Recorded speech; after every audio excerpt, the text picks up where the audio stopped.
Hello दोस्तों, सभी को राधे राधे, जय श्री कृष्णा, हर हर महादेव। क्लास में आप सभी का स्वागत है। अगर आप चैनल पर नए आए हैं तो चैनल को सब्सक्राइब कीजिए और अपने दोस्तों तक शेयर कीजिए। चलते हैं सीधे क्लास की ओर। निम्नलिखित में से कौन सी नदी भारत की तटीय मैदान से संबंधित नहीं है?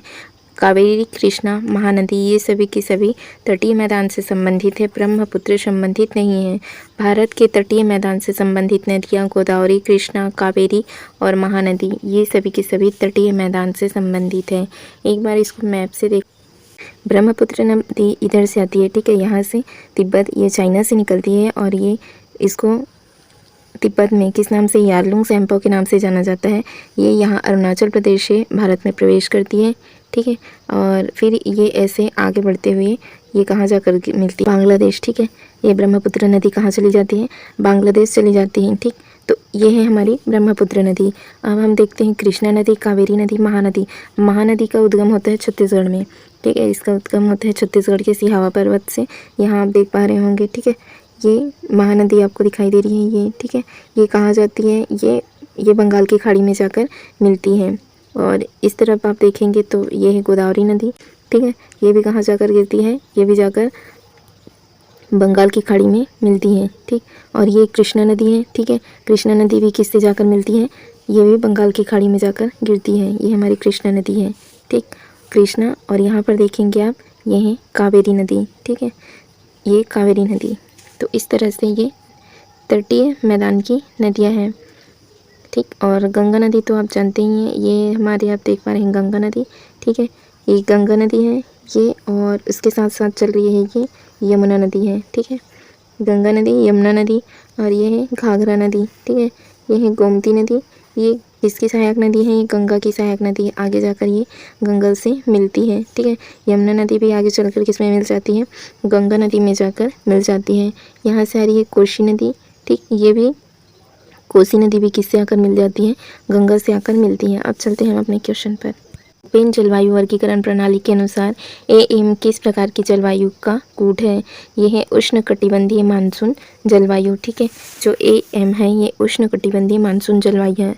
कोपिन जलवायु वर्गीकरण जलवायु का सबसे अधिक इस्तेमाल किए जाने वाला वर्गीकरण है, जो 1884 ईस्वी में कोपेन द्वारा इसको विकसित किया गया था।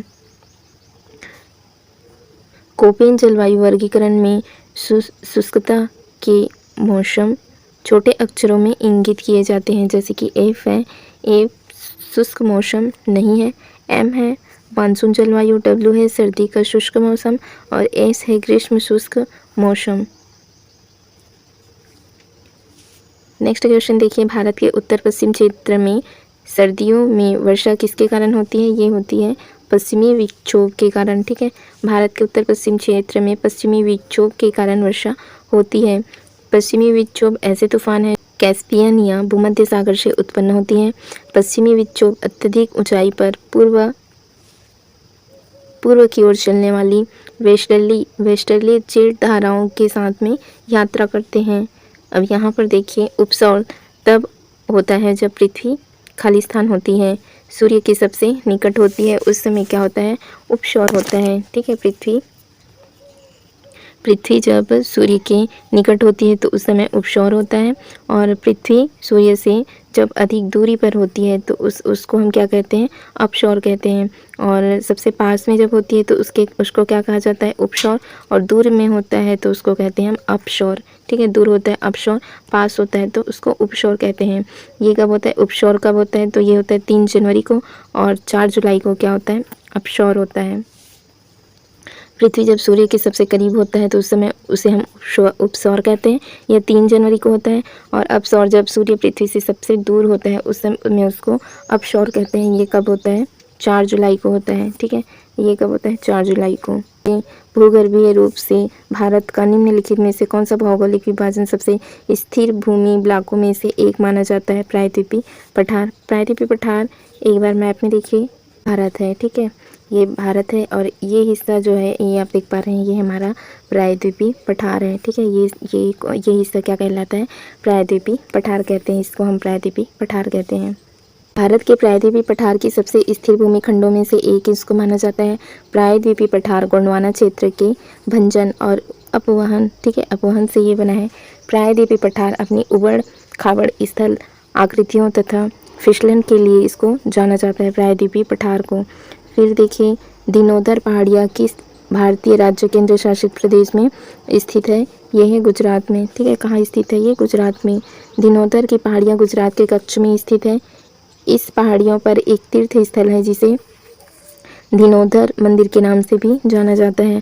महाराष्ट्र में महाराष्ट्र की पहाड़ियाँ बालाघाट है, हरिश्चंद्र है, सतमाला है, कलसुबाई, ठीक है। ये कहाँ की पहाड़ियाँ हैं? महाराष्ट्र की। अंडमान निकोबार द्वीप समूह की है माउंट डियाबोलो और सैडल पीक है उत्तरी अंडमान, और माउंट थ्रिलर ये ग्रेट निकोबार, ठीक है। पश्चिम बंगाल की है सदकफू चोटी, ठीक है। सदकफू चोटी किसकी है? दार्जिलिंग में मिलेगी, ये पश्चिम बंगाल की है। निम्नलिखित में से कौन सी नदी का उद्गम स्थल राजस्थान में है? बनास नदी। बनास नदी का उद्गम राजस्थान में है। नर्मदा नदी का उद्गम स्थल है अमरकंटक से ये निकलती है, ठीक है, अमरकंटक से निकलती है नर्मदा नदी। तापी नदी निकलती है बैतूल से, ठीक है, तापी नदी बैतूल से। बनास नदी का उद्गम स्थल राजस्थान के राजसमंद जिले में स्थित अरावली की पहाड़ियाँ हैं, और बनास नदी एक अन्य नाम होप ऑफ द फॉरेस्ट भी है। यहाँ पर देखिए माही नदी कहाँ से निकलती है? धार जिला मध्य प्रदेश के विंध्याचल पर्वत से निकलती है माही नदी, और ताप्ती नदी बैतूल से निकलती है, बैतूल मध्य प्रदेश से। नर्मदा नदी निकलती है मैकाल पर्वत की अमरकंटक चोटी से। दक्षिण में छोटा अंडमान निकोबार द्वीप समूह खाली स्थान के द्वारा अलग होता है, 10 डिग्री चैनल से ये अलग होता है।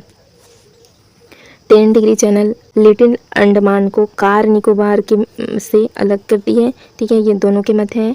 9 डिग्री चैनल मिनिकॉय और किसके मध्य है? ये लक्षद्वीप के मध्य है। 8 डिग्री चैनल है मालदीव तथा मिनिकॉय के मध्य है, 8 डिग्री चैनल है।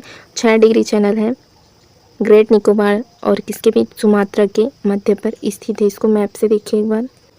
यहाँ पर देखिए ये है 9 डिग्री चैनल, ऊपर आपको दिख रहा है कावारती, ठीक है, कावारती, और ये है मिनिकॉय। कावारती और मिनिकॉय के मध्य कौन सी चैनल है? 9 डिग्री चैनल है, ठीक है। और ये 8 डिग्री चैनल जो आप देख पा रहे हैं ये किसके किसके मध्य है? ये मिनिकॉय, ठीक है। यहाँ पर देखिए ये है मिनिकॉय, और ये नीचे आपको दिख रहा है मालदीव।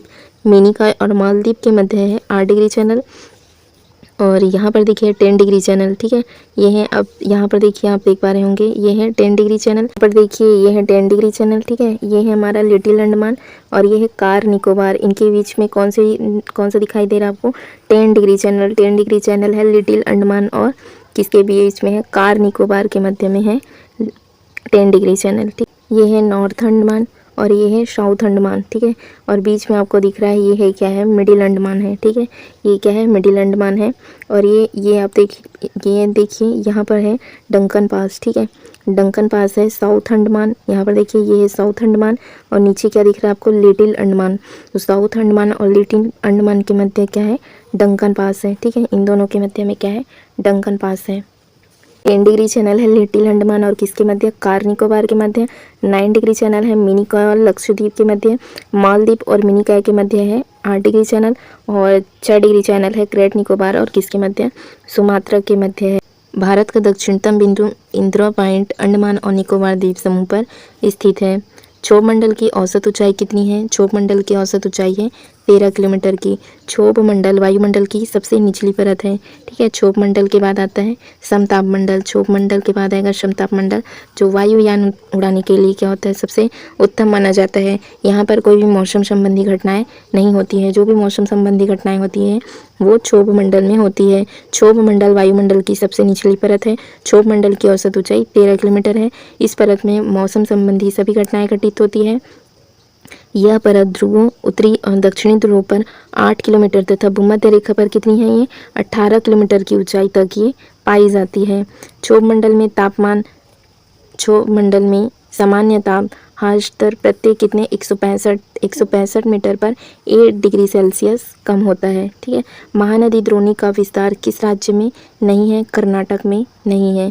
महानदी द्रोणी का विस्तार कर्नाटक में नहीं है। ये इनका उद्गम होता है छत्तीसगढ़, ठीक है। महानदी का उद्गम छत्तीसगढ़ की सिहावा पर्वत से होता है। ये उड़ीसा, झारखंड और कहाँ जाती है? मध्य प्रदेश, ठीक है। और उड़ीसा की ये क्या है? सबसे बड़ी नदी है। महानदी उड़ीसा राज्य की सबसे बड़ी नदी है। यह नदी भारत के छत्तीसगढ़, मध्य प्रदेश, उड़ीसा, झारखंड और महाराष्ट्र से होकर ये बहती है। भारत का सबसे लंबा बांध है हीराकुंड बांध, महानदी पर स्थित है उड़ीसा में। यह नदी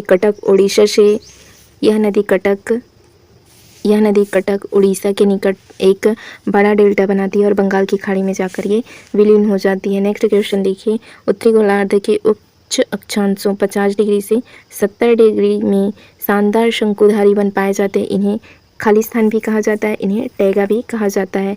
ठीक है, टैगा का अर्थ होता है जिसको छुआ ना गया हो, है ना, अनछुआ, इसको कहा जाता है टैगा। उत्तरी गोलार्ध के उच्च अक्षांशों 50 डिग्री से 70 डिग्री में शानदार शंकुधारी वनों को क्या कहा जाता है? टैगा वन भी कहते हैं। टैगा वन में पाए जाने वृक्ष लंबे, नरम और मुलायम होते हैं। इससे जैसे कि चीड़ है, देवदार आदि पाए जाते हैं। लानोस क्या होता है? लानोस वेनेजुएला में लानोस कहा जाता है। ये होता है एक उष्णकटिबंधीय घास स्थल होते हैं। जुएला में इसको लानोस कहा जाता है। उष्णकटिबंधीय घास के स्थल को वेल्ड, ये दक्षिण अफ्रीका के शीतोष्णकटिबंधीय घास स्थल है। और आर्कटिक क्षेत्र में पाए जाने वनों को टुंड्रा वन कहते हैं। फिर देखिए पृथ्वी की त्रिज्या कितनी है? पृथ्वी की त्रिज्या है 6371 किलोमीटर है। पृथ्वी की त्रिज्या 6371 किलोमीटर है। पृथ्वी सूर्य से दूरी के क्रम में तीसरा ग्रह है और सभी ग्रहों में आकार की दृष्टि से इनका स्थान 5वां है। ठीक है, दूरी के मामले में सबसे पहले हमने देखा था बुध ग्रह था। ठीक है, बुध के बाद आएगा शुक्र, फिर तीसरे नंबर पे बारी आती पृथ्वी की, चौथा नंबर का ग्रह था मंगल, 5वें नंबर का था बृहस्पति, फिर छठे नंबर का था शनि, 7वें नंबर पर था अरुण और 8वें नंबर पर था वरुण। ठीक है, तो ये हमारे सभी ग्रह थे। तो पृथ्वी की बारी कौन से नंबर पे? दूरी के मामले में तीसरी और साइज के मामले में 5वें नंबर का ग्रह है पृथ्वी। पृथ्वी अपनी दूरी पर कैसे घूमती है? ये पश्चिम से पूर्व की ओर। ठीक है, ये हमारा नॉर्थ है, ये उत्तर है, ठीक, ये दक्षिण है, ये पूर्व है और ये हमारा पश्चिम है। तो पृथ्वी कैसे घूमती है? पृथ्वी अपने अक्ष पर, ठीक है, अपनी दूरी पर पश्चिम से, ठीक है, ये पश्चिम है, ये पश्चिम से कैसे घूमती है? पूर्व की ओर घूमती है। और इसकी त्रिज्या लगभग कितनी है? 6371 किलोमीटर है। और ये कौन से आकार का है पृथ्वी? तो ये जियोइड आकार का है पृथ्वी। पृथ्वी की आकृति जियोइड आकार की है। इनकी त्रिज्या लगभग 6371 किलोमीटर है। ठीक है दोस्तों, फिर आज की क्लास हम यहीं रखते हैं। आगे हम कल से कंटिन्यू करेंगे। चैनल से जुड़े रहने के लिए चैनल को सब्सक्राइब कीजिए फ्रेंड्स। हिस्ट्री और पॉलिटी की प्लेलिस्ट बनी है, आप वहाँ से जाकर भी उनको देख सकते हैं। Thank you friends, thank you all.